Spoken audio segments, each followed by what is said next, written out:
Hi, I'm Joost, the Content Decoder, and today I'm looking at entity-based SEO. Entity SEO to me is where you talk about the entities that you use on your site as well, instead of only writing like Q&A articles or review posts. And it's led to increases on my sites where I started testing this out, like this one and even this one on another site about guitars. So in that case, when I talk about a type of guitar, like a Stratocaster, and I review one Stratocaster somewhere else on my site, I also talk about what Stratocasters are. They are a type of guitar. And I also talk about guitars in general, what types of guitars are there, and maybe electric guitars and acoustic guitars. And the way you use entity SEO is you connect all of these entities to each other. So when you review a guitar, that could be an electric guitar, you could link that to electric guitars, and then you could link the entity electric guitars to the overall entity guitars. So this way Google understands your site better and what kind of topics and entities you're talking about on your site. This also shows that you have topical authority on the subject, that you know what you're talking about. Now, the easiest way I know to show you how this works is I've created a network visualization for one of my sites where I connect all of these entities to each other. I've created this with Python and a little bit of JavaScript on my site. And the tool I'm using to connect all of these entities together is actually called WordLift. Now, you don't necessarily need WordLift in order to create entities and link them together. So let me show you real quick how that works in one of my articles. WordLift creates a separate tab here, and it shows you what entities are used on this page and also what entities you're already talking about on the site.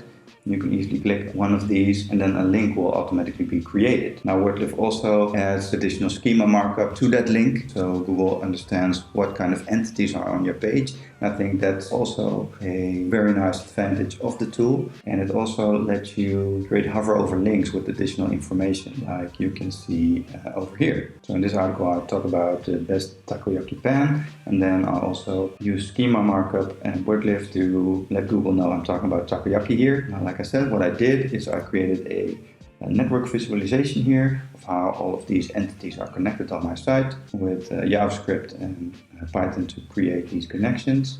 And this is here how all of these are connected. Now, of course, you can connect a lot here to Japanese cuisine. This is my Japanese food site.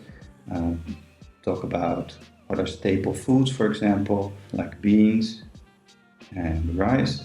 So these are all connected here to staple foods, like you can see. Bap, that's rice in Korean, so that's connected to Korean dishes over here.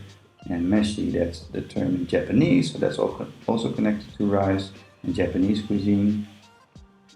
Then there are different types of rice you can connect here, like short grain, jasmine rice, white rice, medium grain rice, long grain rice, a sushi rice type of rice,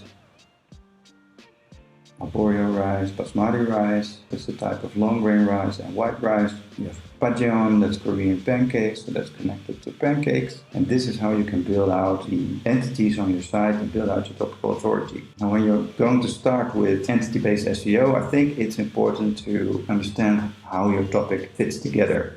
So you need to make the right connection to the right entities, because that way you'll show Google how these entities are all interconnected. And if you make connections that Google even didn't understand, then that is a sure way to increase your authority and your trustworthiness in the eyes of Google, because they can learn from you. And when they start learning from you and from your site, then they'll start to appreciate your site more.